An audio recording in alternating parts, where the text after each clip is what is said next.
Hi hello నమస్తే welcome to NTV. నేను మీ Ramya.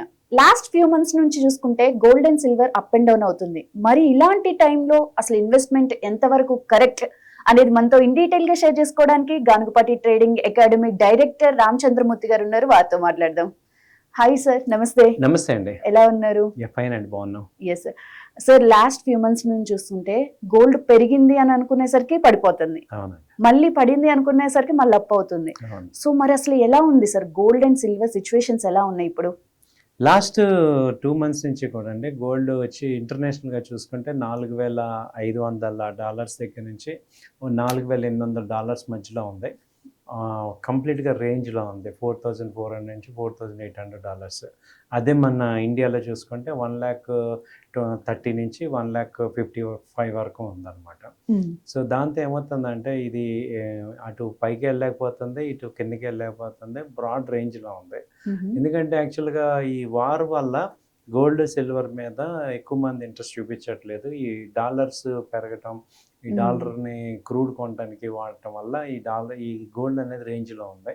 So అలాగే ఇప్పుడు సిల్వర్ కూడా చూసుకుంటే అది మొన్న 2,20,000 నుంచి ఇప్పుడు 2,60,000 మధ్యలో వచ్చింది. ఆ మధ్యలోనే ఉంటుంది. అంతకుముందు మనకి జనవరి ఎండింగ్లో చూసుకుంటే 4,50,000 దాకా సిల్వర్ వెళ్ళింది.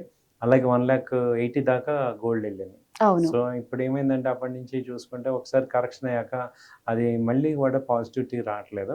సో ఇదేంటంటే చాలా మందికి ఒక రకంగా పాజిటివ్ అనొచ్చు, ఒక రకంగా నెగిటివ్ అనొచ్చు. సో ఆల్రెడీ ఇప్పుడు ఇన్వెస్ట్ చేసిన కొత్తగా అనే వాళ్ళకి ఇది ఒక మంచి అడ్వాంటేజ్ పీరియడ్. సో మార్కెట్స్ ఇప్పుడు ఎందుకు ఇలా అవుతున్నాయంటే కేవలం ఏంటంటే ఇరాన్ యుఎస్ వార్ ఇష్యూస్ వల్ల జరుగుతుంది. అది రోజుకో మలుపు తిరుగుతుంది కాబట్టి ఇక్కడ కూడా గోల్డ్ అండ్ సిల్వర్ రేట్లు కూడా మారుతున్నాయి. ఓకే, సో మరి ఇప్పుడు గోల్డ్ కానీ సిల్వర్ కానీ మనకి పర్చేసింగ్కి ఈటీఎఫ్ బెటర్ అంటారా, లేకపోతే ఆర్నమెంట్స్ బెటర్ అంటారా, బిస్కెట్స్ బెటర్ అంటారా? Good question madam. యాక్చువల్గా ఏంటంటే ఇప్పుడు మనం ఎలా బై చేసుకోవాలి?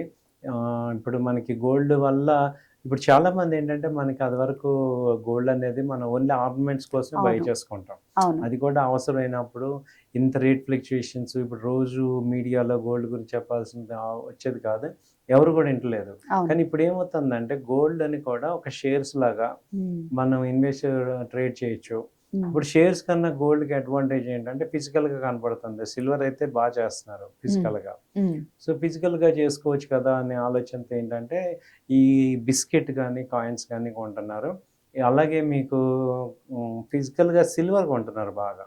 సిల్వర్ ఫిజికల్గా తీసుకున్నారు. అయితే ఏమవుతుందంటే దానివల్ల ఈ ఎక్స్పెన్సెస్ ఫిజికల్గా డెలివరీ బై సైడ్ తీసుకుంటే ఇప్పుడు సిల్వర్ 1 kgకి వచ్చి దాదాపు 2,000 బయింగ్ సైడ్ అవుతుంది, 2,000 సెల్లింగ్ సైడ్ వాళ్ళు షాప్లో వాళ్ళు తీసుకుంటున్నారు. ఓకే, అలాగే గోల్డ్ కూడా ఏమవుతుంది తరుగానే ఉంటుంది.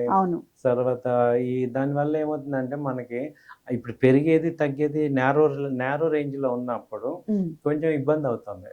కాబట్టి ఏంటంటే గోల్డ్ని సిల్వర్ని ఇప్పుడు చూడాల్సిన ఇదైతే ట్రేడ్ అయితే ఉంది, కానీ దాన్ని ఇప్పుడు చూడాల్సింది trading purpose short term investment అన్నప్పుడు ఫిజికల్గా వెళ్ళకూడదు. ఓకే, సో డిజిటల్గా మనకి లేదు ఫిజికల్గా వెళ్తాను అంటే ఇది గోల్డ్ అయితేనేమో కాయిన్స్ తీసుకోవాలి, కాయిన్స్ కానీ బిస్కెట్ కానీ తీసుకోవచ్చు. ఓకే, సిల్వర్ అయితే ఫిజికల్గా వేస్ట్ అనమాట. కేజీ బార్ ఉంది, కానీ అది బయింగ్ చేసినప్పుడు వాళ్ళు 3,000 మినిమం ఛార్జెస్ తీసుకుంటున్నారు. అది యూజ్ లేదు. డిజిటల్కి వెళ్ళచ్చు సిల్వర్ చేసేవాళ్ళు. సో మీకు ఏమవుతుందంటే ఇప్పుడు షేర్స్ కొన్నట్టు ఇప్పుడు కొత్తగా మీకు ఎప్పటి నుంచో ఉన్నాయి సిల్వర్ కానీ గోల్డ్ కానీ ఈటీఎఫ్స్ ఉన్నాయి. అవును. సో ఈటీఎఫ్ చేయటం వల్ల ఏమవుతుందంటే మొత్తం టోటల్ అమౌంట్ పే చేసేస్తాం. సో మన ఎక్స్పెన్స్ రేషియో చాలా తక్కువ ఉంటుంది. ఎప్పటికంటే అప్పుడు ఎగ్జిట్ అయిపోవచ్చు. ఓకే, సో చాలా మంది ఇప్పుడు అంటే హైదరాబాద్ కాని వాళ్ళందరూ ఏంటంటే ఇది కొంచెం అలవాటు చేసుకుంటే అక్కడ వాళ్ళకి ఏంటంటే ఫిజికల్గా కొనడం అమౌంట్ ఈజీ అయిపోతుంది. బట్ ఒకసారి డిమాట్ అకౌంట్ ఓపెన్ చేసి మీరు కనుక ఈ గోల్డ్ సిల్వర్ని ఈ డిజిటల్గా వాడటం, ఈవెన్ ఈటీఎఫ్ కాకపోయినా డిజిటల్గా కూడా బై చేయొచ్చు. ఓకే, గోల్డ్ సిల్వర్ మీరు డిజిటల్గా 1 గ్రామ్ గోల్డ్ బై చేసుకోవచ్చు డిజిటల్గా. అలా చేయటం వల్ల ఏమవుతుందంటే మీకు అటు ఎక్స్పెన్సెస్ తగ్గుతుంటాయి. రెండోది ఏంటంటే గవర్నమెంట్ కూడా గోల్డ్ ఇంపోర్ట్ చేయాల్సిన నెసిటీ కూడా తగ్గుతుంది. కాబట్టి ట్రేడర్స్ లేదా షార్ట్ టర్మ్ ఇన్వెస్టర్స్ అందరూ కూడా ఈ డిజిటల్ ప్లాట్ఫామ్ వాడుకోవటం బెటర్. ఓకే, సో అలా కాదు ఇన్వెస్టర్స్ అంటే నేను మా పాపకి ఇప్పుడు 10 ఏళ్ళు ఉన్నాయి. ఇంకో నెక్స్ట్ 10 ఇయర్స్ వరకు నాకు గోల్డ్ కొనుక్కుంటాను, ఇన్వెస్ట్ చేయాలనే వాళ్ళు కూడా అంతకుముందు ఏంటంటే మనకి ఫిజికల్‌గా కొనుక్కునేవాళ్ళం. ఇప్పుడేంటంటే నెక్స్ట్ 10 ఇయర్స్ చూసుకుంటే చాలా రకాల మోడల్స్ వస్తున్నాయి. అవును.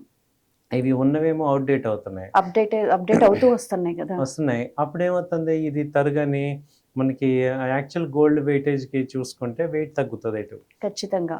సో, దానివల్ల ఏమవుద్దంటే లేటెస్ట్ రాదు కాబట్టి మీరేం చేయొచ్చంటే ఇది కూడా డిజిటల్‌లో కొనుక్కోవటం బెటర్ అనమాట. ఓకే. గోల్డ్ డైరెక్ట్‌గా గ్రామ్స్‌లో కొనేసుకోవటం వల్ల మీకు అటు గ్రామ్స్ ఉంటుంది. అవసరమైతే మీరు ఆ రోజు రేట్‌ని బట్టి మార్చుకోవచ్చు. హుహు. సో, మీకు ఈవెన్ ఈటీఎఫ్స్ లాంగ్ టర్మ్‌లో కూడా గోల్డ్ ఈటీఎఫ్ గానీ, సిల్వర్ ఈటీఎఫ్ గానీ మీకు లాంగ్ టర్మ్‌లో మంచి అసెట్ అవుతాయి.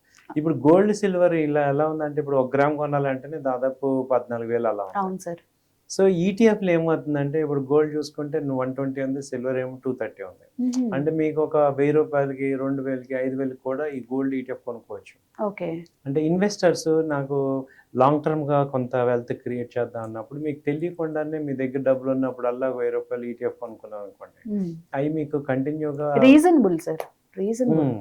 చాలా రీజనబుల్. రీజనబుల్. మనం ఒక సినిమాకెళ్తున్నాం అంటే మనం ఏంటంటే చాలా చిన్న వాళ్ళందరూ కూడా ఈ తెలియక ఏమవుతున్నారంటే ఇప్పుడు గోల్డ్ కొనాలంటేనే ఇప్పుడు అదుంది. అవును. ఇన్వెస్ట్ చేయాలని ఉంటుంది. మనం హ్మ్. ఎంతో కొంత ఇవాళ ఏమవుతుంది ఎంత లేని వాళ్ళమైనా ఎంతో కొంత పిల్లలకి పెట్టాలి కదా! కరెక్ట్. అవును. సో, ఇది దాన్ని ఇప్పుడు సేవ్ చేసుకోవాలంటే ఒక అద్భుతమైన ప్లాట్‌ఫార్మ్ ఏమనిపిస్తుందంటే ఈ ఈటీఎఫ్స్ బావున్నాయి. ఓకే. దీనిలో మనకి ఎవరు కూడా దాన్ని ఆహ్, ఆర్టిఫిషియల్‌గా దాన్ని మానిప్యులేట్ చేయలేరు. హ్మ్.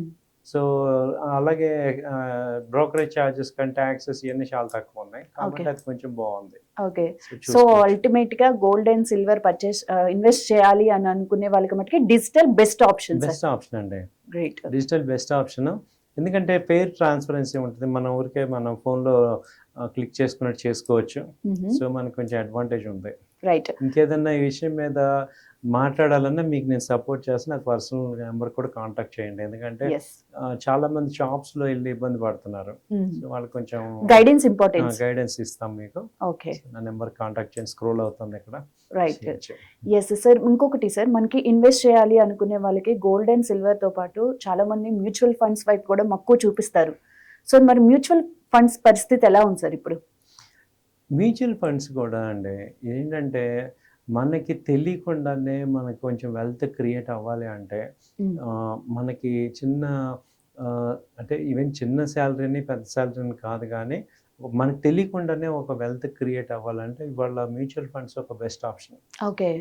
సో ఇప్పుడు జనరల్‌గా మనం చూసుకుంటే మన శాలరీలో ఏం జరుగుతుంది అంటే ఈఎంఐకి వెళ్ళిపోతుంటుంది మనకు హ్మ్. తెలియకుండానే. హ్మ్. అలాగే కొంత మనం ఇటు మ్యూచువల్ ఫండ్‌కి కూడా కొంత మనం పెట్టుకోగలిగితే లాంగ్ టర్మ్‌లో మంచి రీప్స్ వస్తాయి. ఇప్పుడు ఓకే. మార్కెట్స్ పడుతున్నాయి, పెరుగుతున్నాయి. ఇవన్నీ కూడా పానిక్ అవ్వకుండా ఒక 5 ఇయర్స్ నుంచి 10 ఇయర్స్ మధ్యలో ఇన్వెస్ట్ చేస్తాను అంటే సో వాళ్ళకేంటంటే మ్యూచువల్ ఫండ్స్ ఆల్రెడీ అందరికి ఐడియా ఉంది కానీ హ్మ్. ఇప్పుడు కావాల్సింది ఏంటంటే market every time fluctuate down అయినప్పుడల్లా వీళ్ళు ఏం చేస్తున్నారంటే పానిక్ అయిపోయి అమ్మేస్తున్నారు. హ్మ్. ఇప్పుడు లాస్ట్ ఇయర్ రిటర్న్స్ లేవు పెద్దగా. హ్మ్. లేవు కదా అని చెప్పేసి అమ్మేస్తున్నారు. బట్ మ్యూచువల్ ఫండ్ అనేది it is not like that product. హ్మ్. మనం డౌన్ అయినా, అప్ అయినా మన డిసిప్లిన్ కన్సిస్టెంట్‌గా మెయింటైన్ చేయాలి. ఇప్పుడు 5 ఇయర్స్ అనుకున్నప్పుడు 5 ఇయర్స్ తర్వాత చూడాలి. ఓకే. ఇది మధ్యలో చూసేది కాదు. కాబట్టి ఏంటంటే మనం ఒక కమిట్మెంట్ అన్నమాట. Financial commitment irrespective of anything. Okay. ఇప్పుడు మేము ప్రమోట్ చేసేది, మేము చెప్పేదేంటంటే, ఆ డిసిప్లిన్ మార్కెట్ యొక్క క్రాష్‌ని పట్టించుకోకూడదు. ఓకే. మనకి చుట్టుపక్కల అందరూ గూడా చెప్పేస్తారు. ఇంక డౌన్ అయిపోయింది. అవును. మార్కెట్‌లో ఇంకా అయిపోయింది. భయపడతారు. భయపెట్టేస్తున్నారు గానీ, దాన్ని ఇగ్నోర్ చేసేంత కెపాసిటీ రావాలి. హ్మ్. సో, అది కన్సిస్టెన్సీ మెయింటైన్ చేయాలి. అలాంటప్పుడు ఏం చెప్తున్నానంటే, మీరు తీసుకునేటప్పుడు ఒక మంచి బ్రాండెడ్ కంపెనీలో గనక తీసుకుంటే, హుహు. మీకు ఆ కంపెనీ ఉంది కాబట్టి మనకేం ఫండ్ ప్రాబ్లమ్ లేదు అనే ఒక నమ్మకం వస్తుంది. ఓకే. సో, ఇప్పుడు లాస్ట్ 3 ఇయర్స్ నుంచి బాగా పెర్ఫార్మ్ చేసినవి చూసుకుంటే, హ్మ్. ఇప్పుడు హెచ్‌డీఎఫ్‌సి ఫ్లెక్సీ క్యాప్ ఒకటి బాగా పెర్ఫార్మ్ చేస్తుంది. హ్మ్. ఎస్‌బీఐ మాగ్నమ్, హ్మ్. అలాగే ఐసీఐసీఐ ఎయిమ్స్ ఒకటి బాగుంది. హ్మ్. తర్వాత మోతీలాల్ మల్టీ క్యాప్ బాగుంది. ఇలాంటి హ్మ్. కంపెనీస్ ఏంటంటే స్టాండర్డ్ లాస్ట్ 20, 30 ఇయర్స్ నుంచి ఉన్నాయి కాబట్టి నెక్స్ట్ 20 ఇయర్స్ ఉంటాయి. హెచ్‌డీఎఫ్‌సి ఏఎంసీ పెర్ఫార్మెన్స్ వస్తుంది. సో, ఇలాంటి వాటిల్లో ఈ 4, 5 ఈ మనకు తెలిసిన కంపెనీస్లో కెనరా బ్యాంక్, రెప్కోలో టాప్ 100 ఫండ్ బాగుంది. ఓకే. సో ఇలాంటి వాటిల్లో మనం కనుక కొంత ఇన్వెస్ట్ చేసుకుంటే రెగ్యులర్గా మీకేమవుతుందంటే మ్యూచువల్ ఫండ్స్ అనేది ఒక రెగ్యులర్ అసెట్ లాగా డెవలప్ అవుతుంది. ఓకే. సో అది మేము ఎక్కువ స్ట్రెస్ చేస్తాం.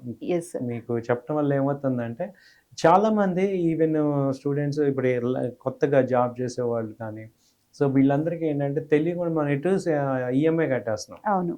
సో మీరు ఎవ్రీ ఈఎంఐకి equal and opposite mutual fund పెట్టుకున్నారు అనుకోండి, తెలియకుండా వెల్త్ క్రియేట్ అవుతుంది, మంచి సేవింగ్స్ ఉంటాయి. సేవింగ్స్ ఉంటాయి. యెస్. సో అలా చేసుకోవచ్చు. సో మరి ఈ ఇయర్ టాప్ మ్యూచువల్ ఫండ్స్ అంటే ఏమున్నాయి sir? So as per data, money control data ప్రకారం ఇయర్ చూసుకుంటే హెచ్డిఎఫ్సి మిడ్ క్యాప్ ఫండ్ ఒకటి బాగా పర్ఫామ్ చేస్తుందండి. లాస్ట్ 3 ఇయర్స్ నుంచి 25% రిటర్న్స్ ఇస్తుంది హెచ్డిఎఫ్సి మిడ్ క్యాప్. అలాగే Motilal Oswal mid cap fund ఒకటి బాగా పర్ఫామ్ చేస్తుంది. ఓకే. సో దీని ఇప్పుడు ఎన్ఏవి 107 అలా ఉంది, దీన్ని కూడా 24% రిటర్న్ ఇస్తుంది. ఆ తర్వాత Nippon India small cap fund అదొకటి బాగా పర్ఫామ్ చేస్తుంది. ఇప్పుడు ప్రజెంట్ ఎన్ఏవి 192 ఉంది, ఇది కూడా 22% రిటర్న్ ఇచ్చింది. తర్వాత HDFC flexi cap direct plan, so ఇది కూడా మంచి పెర్ఫార్మెన్స్ 21% ఇస్తుంది. తర్వాత ఏంటంటే హెచ్డిఎఫ్సి మిడ్ క్యాప్ ఫండ్, ఇది కూడా మంచి పెర్ఫార్మెన్స్ 26% ఇస్తుంది. ఈ 5 ఫండ్స్ మీరు చూసుకుంటే వీటిల్లో మీకు ఒక గైడింగ్ ఫ్యాక్టర్ ఇది. ఓకే. ఇప్పుడు ఇదే కొనాలని నేను చెప్పట్లేదు, ఇవన్నీ పెర్ఫామ్ చేస్తున్నాయి. జస్ట్ లైక్ మీరు వాచ్ చేసుకొని ఇలాంటివి ఏదన్నా మీరు ఇన్వెస్ట్ చేసుకుంటే మంచి అసెట్ మీకు బిల్డ్ అవుతుంది. Right. Super sir. Thank you sir. Thank you అండి. నమస్తే.